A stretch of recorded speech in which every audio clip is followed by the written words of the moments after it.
بنی اسرائیل کا واقعہ ہے، آپ سنتے رہتے ہیں، عبادت گزار عابد تھا، عابد، نمازیں، عبادتیں، کوئی چیز اس کو گمراہ نہیں کر سکتی تھی۔ تھوڑے عرصے میں دیکھا کہ کوئی اور ساتھ عبادت کر رہا ہے، نمازیں پڑھ رہا ہے، دیکھا کچھ عرصے میں اس کی نمازیں کرتے کرتے ہوا میں پرواز کر رہا ہے۔ اس نے بولا کہ یہ میں اتنی عبادتیں کرتا ہوں، یہ کون سی عبادت ہے کہ یہ نماز کے بعد پرواز کرتا ہے، اوپر چلا جاتا ہے ہوا میں۔ اب دنیا ایسی ہے نا، دیکھیں دنیا کے لیکن آپ عابد کو شراب تھوڑی پلوائے گا وہ، ٹھیک ہے؟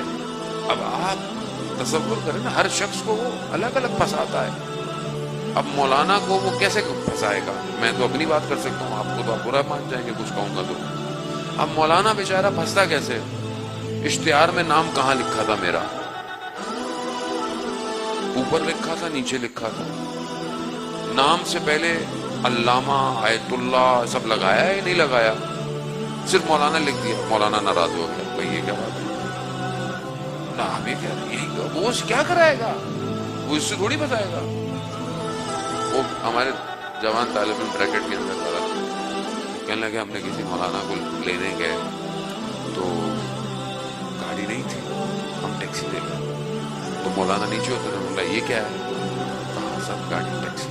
کہا میں تو ٹیکسی میں نہیں جاؤں گا۔ پھنساتا ہے وہ اتنے آرام سے نہیں چھوڑتا۔ ہم خود پھنسے ہوئے، میں دوسروں کے، میں خود پھنسا رہا ہوں۔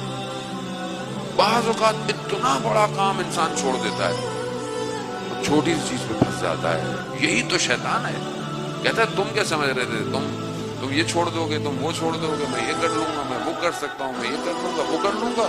چھوٹی سی چیز پہ آگے گراتا ہے اور سب ٹوٹ کے گر جاتا ہے جو آپ نے بنایا ہوتا ہے۔ چھوڑتا نہیں ہے عزیزان محترم، صبح شام مقابلہ ہے اس سے۔